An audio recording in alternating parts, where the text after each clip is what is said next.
प्रिय मित्रों, नमस्कार। ज्योतिष शास्त्र में आज हम चर्चा करेंगे ग्रहण योग के बारे में। जन्म कुंडली में ग्रहण योग का निर्माण कैसे होता है, उसे किस प्रकार से देखा जाता है कि अमुक की जन्म कुंडली में ग्रहण योग बन गया है। ग्रहण योग का निर्माण जन्म कुंडली में सिर्फ ग्रहों की युति, जिसमें विशेष करके सूर्य राहु या फिर सूर्य या केतु की युति, इन दोनों ग्रहों की युति होने की वजह से ग्रहण योग बन जाता है। सूर्य के साथ में चाहे राहु हो, चाहे सूर्य के साथ में केतु, जब ये दोनों किसी एक भाव में बैठ जाते हैं तो वहां पर वो ग्रहण योग का निर्माण करता है।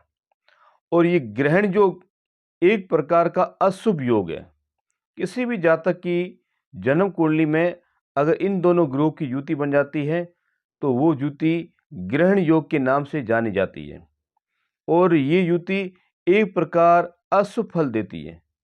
व्यक्ति का जीवन में उसका जो अपना लक्ष्य होता है, वहाँ से व्यक्ति लक्ष्य से हटक जाता है, यानी कि भटक जाता है। तो कहने का तात्पर्य ये है कि जन्म कुंडली में अगर ग्रहण योग का निर्माण हो जाता है तो वो व्यक्ति के लिए अशुभ योग बन जाता है। व्यक्ति चाहकर भी अपनी मेहनत कितनी भी कर लेते, लेकिन फिर भी उस मेहनत में उसको सफलता ही नहीं मिलती है। यहाँ तक कि व्यक्ति के द्वारा जो भी कार्य नेकी या लाभदायक या फिर किसी की भलाई के लिए कार्य किए जाए तो भी लोग उसकी कार्यशैली पर संदेह करते हैं। व्यक्ति अपने जीवन में मन से प्रसन्न नहीं रह पाता। इन सभी मुख्य कारण कि व्यक्ति की कुंडली में ग्रहण योग का निर्माण होना, और एक प्रकार का ग्रहण योग व्यक्ति का जीवन अंधकार की ओर ले जाता है। व्यक्ति वहां पर निराशाजनक जीवन जीता है ग्रहण योग की वजह से। तो अब इस ग्रहण योग का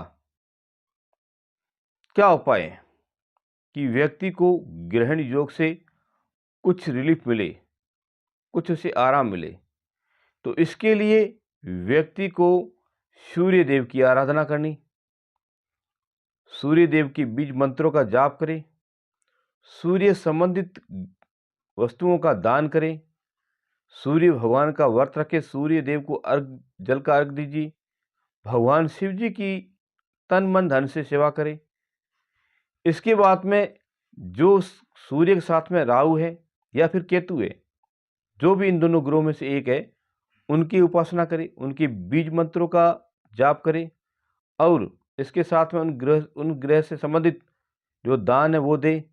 तो इस प्रकार के उपाय करके व्यक्ति का जो जीवन में ग्रहण योग बना है उससे व्यक्ति को कुछ ना कुछ रिलीफ मिलता रहे, यानी कि उस व्यक्ति को अंधकार में से एक प्रकाश की झलक मिलती रहे।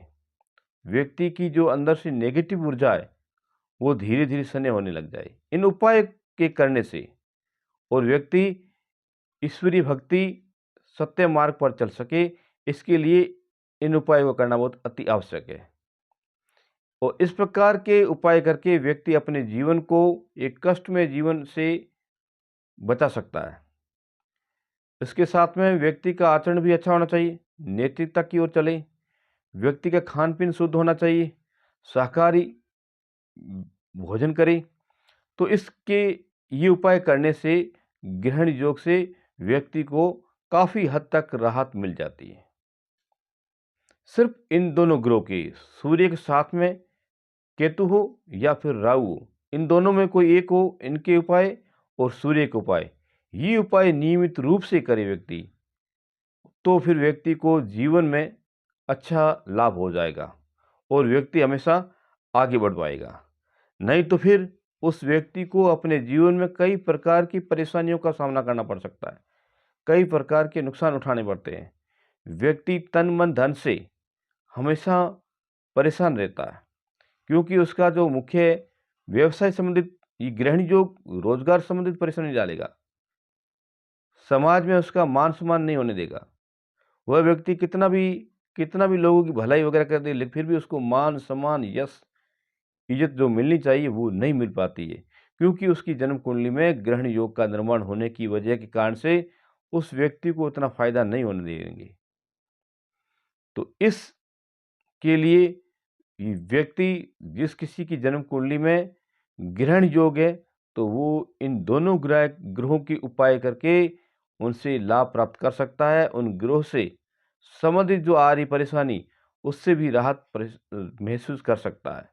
तो इस प्रकार के उपाय करके हम अपने जीवन को अच्छे और सुचारू ढंग से चलाने के लिए, यानी कि जीने के लिए एक सत्य का मार्ग अपना करके और सत्य कर्म, सत्वर्ती वाले कर्म करके अपने आप को ईश्वरीय अधीन करते हुए कर्म करेंगे, तो ग्रहण योग का जो जितना भी अपने ऊपर प्रभाव बना हुआ जन्म कुंडली में, वो धीरे धीरे धीरे उसका जो असर है वो समाप्त हो जाएगा और व्यक्ति अपने जीवन में लक्ष्य की ओर बढ़ जाएगा। इस प्रकार ज्योतिष शास्त्र में इनके उपाय बताए गए और इनका एक प्रकार का योग बताया गया। तो इस प्रकार ग्रहण योग बनता है और इसके ये उपाय हैं और इसका ये फल मैंने आपको जो ज्योतिष शास्त्र में जो उसका वर्णन किया गया था उसके बारे में आपको बता दिया। तो मेरा चैनल पसंद आया हो तो सब्सक्राइब कीजिए, लाइक कीजिए, कमेंट कीजिए, शेयर कीजिए। राधे राधे, जय श्री कृष्ण।